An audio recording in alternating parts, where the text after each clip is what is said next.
Arjo Ataide nagsalita na, binasag na ang katahimikan. Binulgar ang pagtataksil ni Maine Mendoza.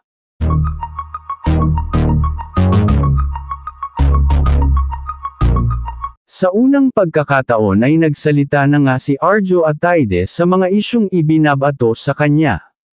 Pinasisinungalingan nga ni Arjo Ataide ang lumalabas na balita na kesyo raw may anak at nambabae siya. Na ang totoo pala ay nauna palang magkasala itong si Maine Mendoza. Sa pagbubunyag ni Arjo Ataide, si Maine Mendoza ang unang nagtaksil sa kanilang dalawa. Kaya hindi matanggap ni Arjo Ataide na lumalabas na biktima si Maine Mendoza sa nangyari sa kanila.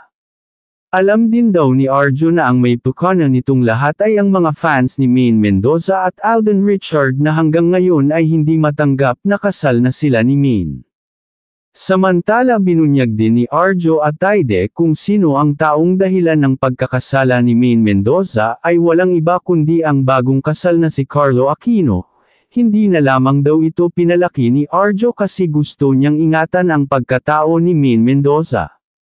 Kaya ngayon hiling ni Arjo na tigilan na siya, mas priority daw na kanya ngayon ang pagiging serbisyo publiko.